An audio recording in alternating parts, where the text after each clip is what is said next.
नमस्कार, मेरा नाम डॉक्टर सुवर्चला है। जीवा फर्टिलिटी सेंटर्स में साइंटिफिक डायरेक्टर हूँ। क्या आप जानते हैं अगर वेट ज्यादा हो तो पुरुषों में और महिलाओं में दोनों में इनफर्टिलिटी हो सकता है? जी हाँ, बिल्कुल। ओबेसिटी की वजह से यानी वेट ज्यादा होने की वजह से कपल में प्रेगनेंसी आने के चांसेस थोड़े कम होते हैं। आजकल महिलाओं में वेट ज्यादा होने की वजह से फर्टिलिटी कम हो जाना बहुत ज्यादा स्टडीज में देखा गया है, स्पेशली इंडिया में भी। ओबेसिटी महिलाओं में जो हार्मोन्स है उस पे इफेक्ट दिखाता है। जो हार्मोन्स जिस तरह स्टोर होते हैं बॉडी में, जिस तरह रिलीज होते हैं, उस पे असर दिखाता है। तो ये जो फैट सेल्स हैं, ज्यादा फैट सेल्स होने की वजह से एडिपोज टिश्यू या फैट सेल्स जो है मेल हार्मोन्स को फीमेल हार्मोन में कन्वर्ट करता है, जिसे ईस्ट्रोन कहते हैं। तो जब ये फैट सेल ज्यादा हो जाता है, ये हार्मोन ईस्ट्रोन ज्यादा रिलीज होता है। ये महिलाओं में भी जितना होना चाहिए उतना ही होना चाहिए, पुरुषों में भी ज्यादा नहीं होना चाहिए। ईस्ट्रोन जो है वो ब्रेन के मेटाबॉलिज्म को इफेक्ट करता है, जो ओवरीज में ही नहीं, टेस्टिकुलर फंक्शन को भी इफेक्ट कर सकता है। सो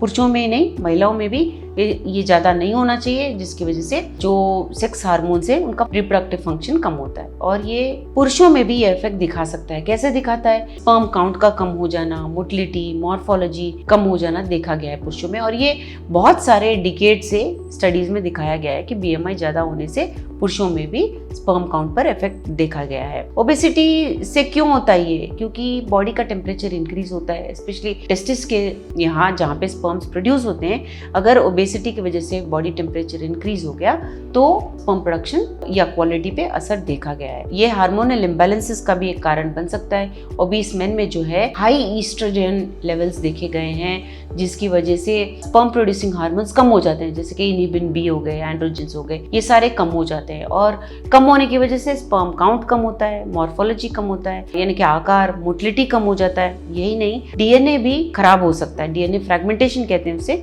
वो भी जो स्पर्म के अंदर डीएनए होता है उस पर भी असर देखा गया है ज्यादा वेट के कारण। तो ये आवश्यक है कि वेट को, बीएमआई को आप अपने हाइट और एज के मुताबिक मेंटेन रखें। वेइंग स्केल यूज करिए, एक्सरसाइज करिए, डाइट करिए। वेट को, चाहे आप फीमेल हो या मेल, आदमी हो या महिला, अवश्य अपने वेट को चेक में रखिए और इसकी वजह से अपने फर्टिलिटी चांसेस को भी बढ़ा सकते हैं आप। इसके बारे में और जानकारी के लिए अवश्य जीवा फर्टिलिटी सेंटर्स आइए। हमने इस वीडियो को बनाने में बहुत मेहनत की है, जरूर हमें सब्सक्राइब और लाइक कीजिए। Thank you.